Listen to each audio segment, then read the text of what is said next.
Olá, este é o Agro América, programa produzido em participação com o Instituto Interamericano de Cooperação para a Agricultura, o ICA, aqui no canal Agro Mais. Falamos sobre boas práticas agrícolas que podem ser reproduzidas nos 34 países membros no hemisfério americano. E o assunto de hoje é a agricultura regenerativa no Canadá. A nossa entrevistada, falando diretamente da província de Ontário, no Canadá, Gillian, que é produtora rural e presidente da Associação de Produtores Orgânicos Canadenses. Hi, Gillian. It's a pleasure to have you here on Agro America. Hi, thanks. Nice to see you. Thank you. Thank you so much for your participation. So I wanted to start out getting into the theme of regenerative agriculture, speaking about how you began as a farmer around 15 years ago, as I understood, with organic production. How did that begin? So my husband and I are farmers, but we're actually not your traditional farmers. We worked in political development and parliamentary reform in Africa and Asia for about 12 years before we started farming. And when we moved back to Canada, we wanted to get involved in issues that were important here. And we looked around and saw climate change and global warming, human health, a breakdown of rural communities. And we recognized that it all came back to the way that we grow our food. And so we decided to start a farm, a small scale organic farm, and prove that it was possible and start to address some of these issues. And how was the transition between farming organic produce to looking at regenerative agriculture? What was the tipping point that you had to change the way that you were doing your farming? It's really interesting. We actually started farming in around 2006. And it wasn't until 2017 that we started to hear a lot about regenerative agricultural practices. And at the time, we were definitely noticing changes in the climate around our farm. It was drier, it was getting hotter, the seasons were changing a little bit. And so, interestingly, organic agriculture, certified organic agriculture already has many of the regenerative practices mandated. But we started to add some additional practices that have been super helpful, including no-till. So we're a very reduced till farm now. Increasing biodiversity is another one. We rotationally graze cattle and have silvopasture on our farm, which is really important. So some of these practices that we started implementing on top of organic have been hugely beneficial to our farm. Fantastic. And your farm, it's called the New Farm, located in Creemore. It was actually the first Canadian farm to have a certificate in regenerative agriculture. Is that correct?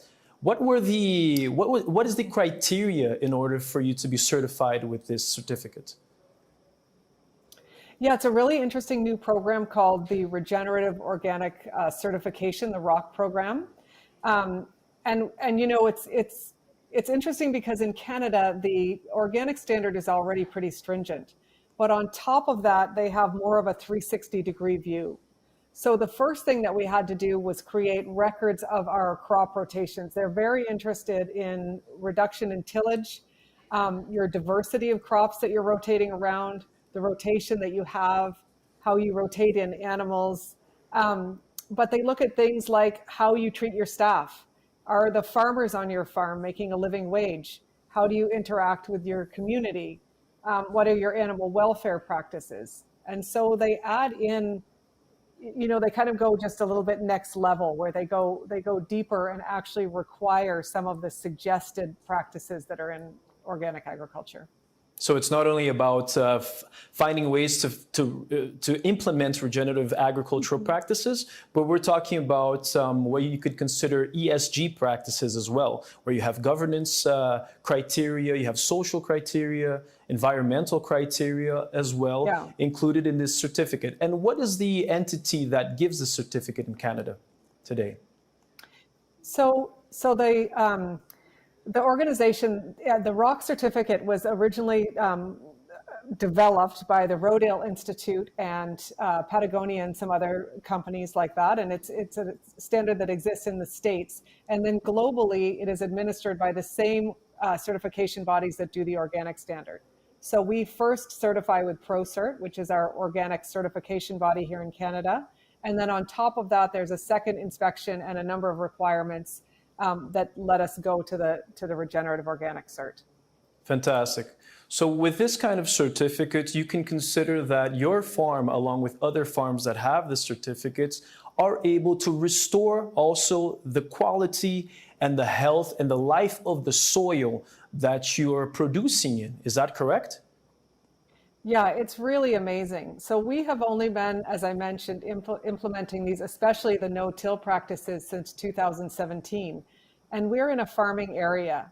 So we now have majority of our soil is between, when you talk about soil organic matter, and I feel like the audience will be familiar with that, but that's a measure of how healthy your soil is, the structure, and a direct relation to how much carbon is captured in your soil. And so on a standard Canadian farm, it's about 2, maybe 3%.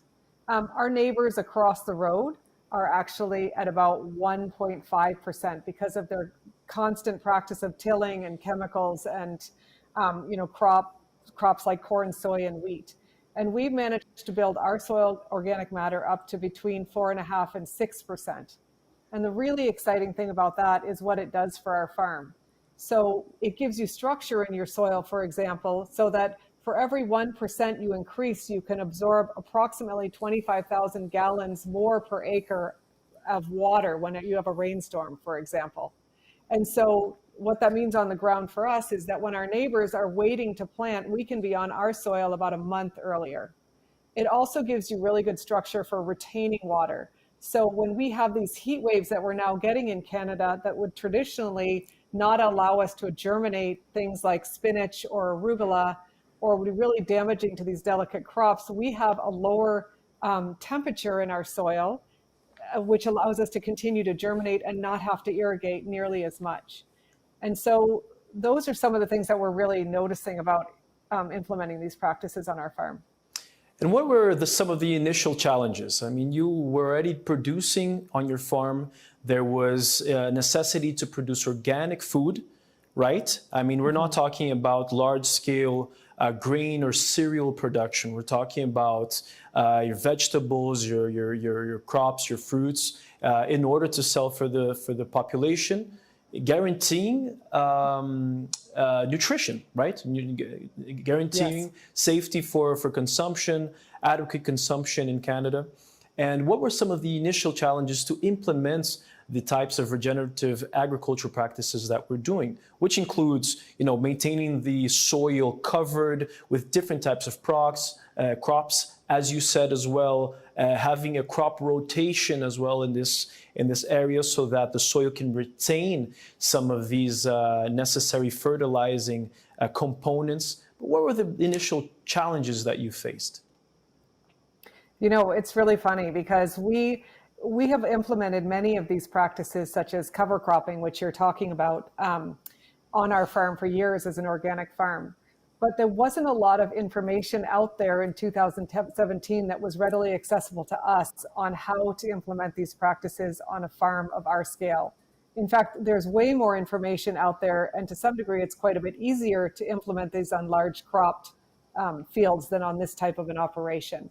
And so, it's a bit embarrassing to admit as a farmer, but it was trial and error. So we had soil that was used to being farmed in a certain way, our rotation of cover crops, and we would disc that in. We tilled a lot on our farm to manage weeds. And so learning how to utilize cattle to take down those crops, to rotate them in and out, along with, as you very importantly point out, maintaining the food safety element of when you can have them. Crops of new and different kinds of weeds like chickweed that appear in your first year or two when you're making the transition. So we had a lot of frustrations, also learning how to, follow one cover crop with another and another without tilling it in. It was a real learning experience for us. But now that we're several years in, the benefits are incredible to the difference in our weed pressure and our fertility. We've never used a gram of nitrogen fertilizer on our farm. We do not use manure, animal manure on our farm. We try to be a closed input farm as much as we can. And so we're able to capture all of our nitrogen atmospherically through the cover crops that we're using. It's way cheaper. Awesome.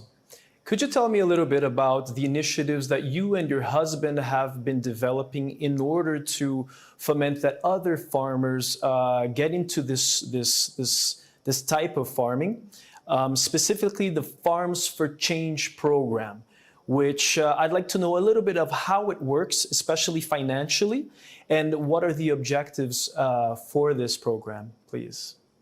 Sure. Yeah, we have three really important initiatives that I would love to tell you about. There's Farmers for Climate Solutions, which is involved in policy, the Regeneration Center that we're building on our farm, and then also Farms for Change, which we started 12 years ago.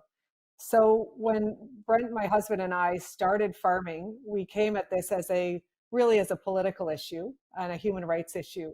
And we started growing really beautiful organic food. And we noticed that it was going to very high-end restaurants, and also local community members who were quite wealthy were starting to buy this in the farmers market.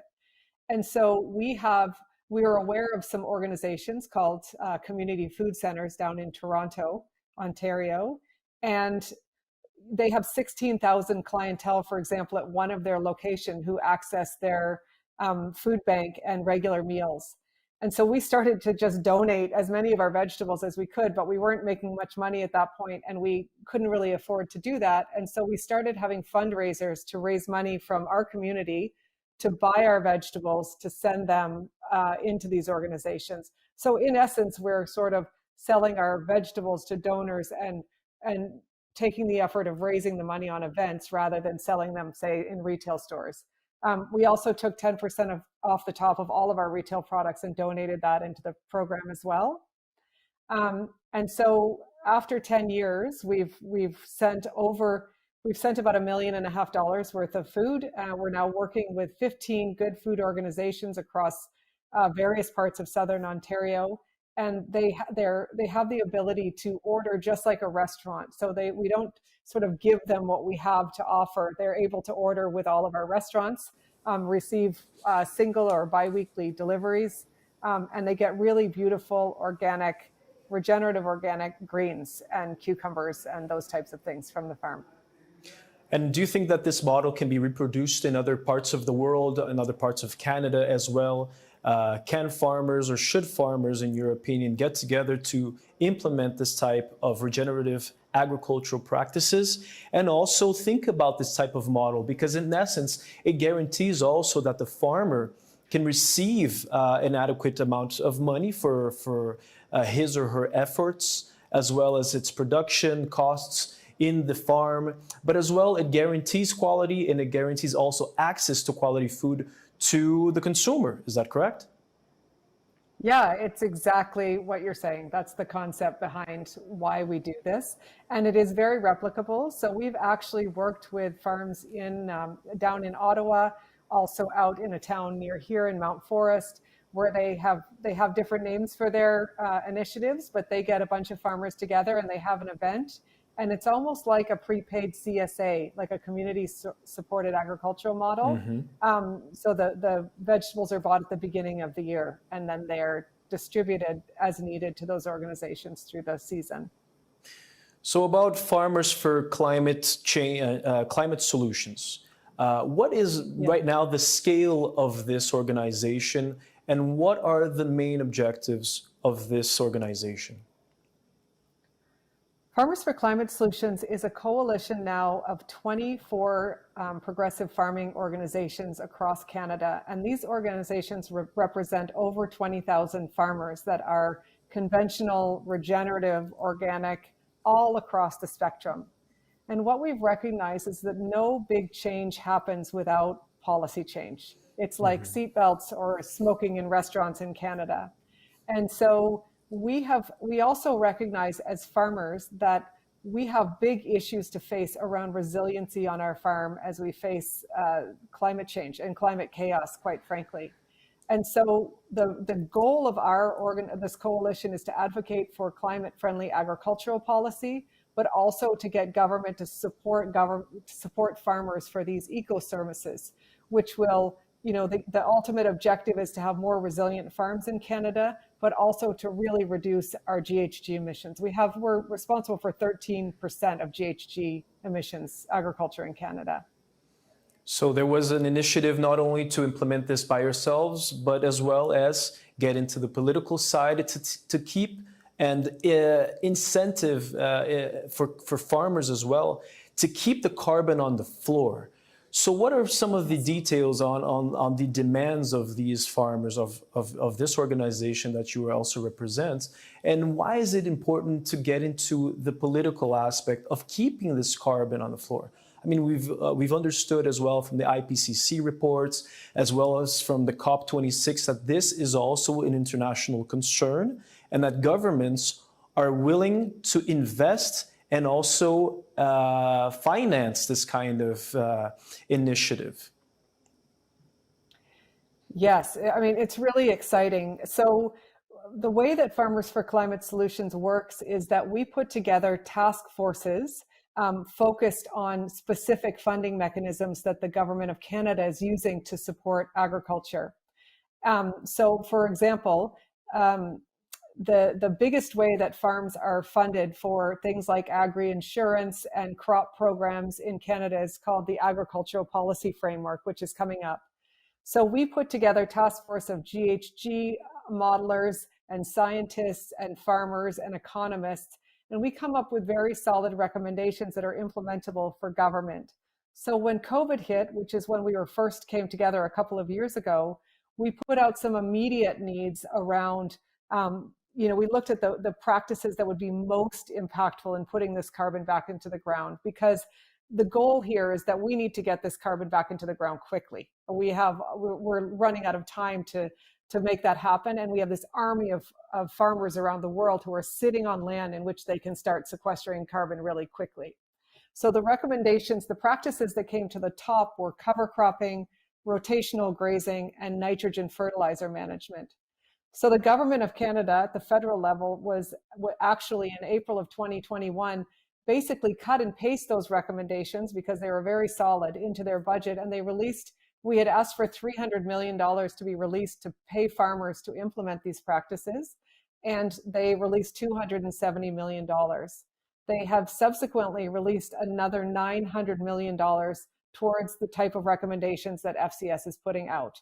And we've just completed another task force with a very big ask, actually, listing 18 practices that should be included. And this is things like paying for cover crop seed, paying for advisors for farmers to get nitrogen management plans in place, paying farmers to purchase fencing and to take training on how to rotationally graze their animals. The second half of Farmers for Climate Solutions is working on training.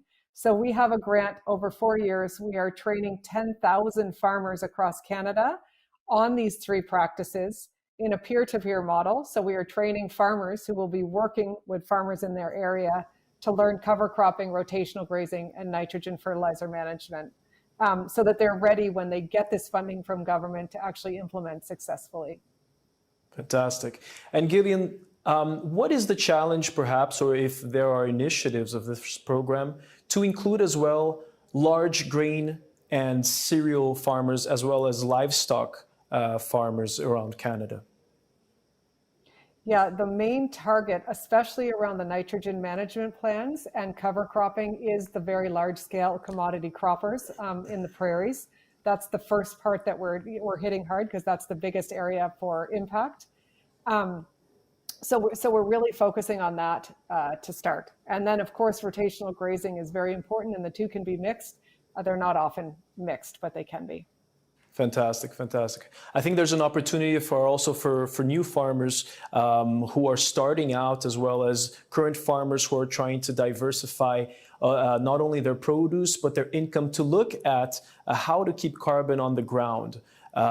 Which is a big challenge in some parts of the world where some of these farmers may not have the information, may not have perhaps the technical assistance that is needed, or even the machinery that is necessary to implement these types of initiatives. So I wanted to know from you, who has a very valuable experience in Canada, what can be the first steps for these farmers to get into regenerative agriculture? Well, some of the most important steps that you can take right away are to reduce tilling the soil if possible. That had the biggest impact on our farm, and we're seeing that that has a massive impact on farms across Canada. The second thing is to wean yourselves off nitrogen fertilizer. It's very possible to get all of the ability that you need through the capture of atmospheric nitrogen through cover crops, which also helps with your soil structure. And you know that starts saving you money. So that's another way. I mean, obviously, the thing that's working in Canada right now is to get political. So to come together with other farmers and demand change and try to help demonstrate why you're part of the solution and what you have to offer as far as sequestering carbon. It's becoming very well known globally, and there are a lot of resources for that. So when we're talking about climate change, we see the impact that farmers have. And what about the economic impacts, not only of this kind of initiative, but also looking at someone who has an organic farm, for example, and that maybe organic produce isn't as accessible currently to the consumer market. Is there anything that these farmers can do to maybe find a middle ground other than the example that you have already announced, right, to find finance directly from the consumer? Or right now, do you see that as the only viable way maybe to find a middle ground between the high costs of organic production and allowing consumers to have more access to them? You know, it's really interesting because previously a lot of the cost of conventional agriculture, conventional produce was externalized to, say, the environment. And the reason that organic agriculture, you know, organic food costs more is these costs are included. You know, you don't externalize those costs. But what we're seeing with the increase in price, especially of fossil fuels, is that it's evening out. Like the cost of conventional food is going way up, and the cost of organic food is not following on that same trajectory. So when you look at being able to make this a more viable option, the gap is shrinking. You know, and the other thing is that there are a lot of conventional farms that if you don't start adopting some of these practices, your soil, you won't be able to farm in your soil in any meaningful way when you get these big storms that are coming through or the big heat waves. We have farmers out in Saskatchewan that we're working with that have to harvest their crops at night at 2 o'clock in the morning, because if they harvest during the day last year, the sparks from their equipment would burn their whole fields down. So we're, you know, it's not just about making the food accessible and building demand, which is important, but it's actually being able to continue farming. Impressive, impressive. And how is that reality across Canada? I mean, we're talking about a very large country that has an expansion all the way to the Arctic, and obviously it's not as easy or possible in the majority of the year, especially in winter, to grow these crops. But majority of the population, as well as the agriculture production, is in the south of the country. A very large country with a lot of large plains, such as in Saskatchewan, in the province of Manitoba, as you mentioned. So how is this reality there, given the climate change at the moment? The biggest impact of climate change right now in Canada is being felt out in the prairies. So that includes Saskatchewan, Manitoba, and Alberta. And that's also where we have the majority of our conventional commodity cropping that's going on. So, you know, it's the two are going hand in hand at the point. So that is our biggest focus right now, is trying to assist those farmers with resiliency, helping them reduce their input costs while they grow, and, you know, helping them transition. And at the same time, we're really working hard on communications programs to build demand, which is, I had mentioned earlier, here at the New Farm, we're now in the process of developing the New Farm Center for Climate Action, which will be a full demonstration farm of regenerative agriculture to work with big companies and help provide education and drive demand for regenerative organic and regenerative products. That is fantastic. Well, Gillian Flies, our time is up, and I'd like to thank you so much for your participation here. It's wonderful to have this information and to understand how is regenerative agriculture in Canada, as well as what is going on with the farmers in the country. Thank you so much for your participation here in our program. Thanks for your time. Thank you. E para você que nos assistiu até agora, muito obrigado pela audiência. Ficamos por aqui e te aguardo no próximo Agro América. Tchau, tchau.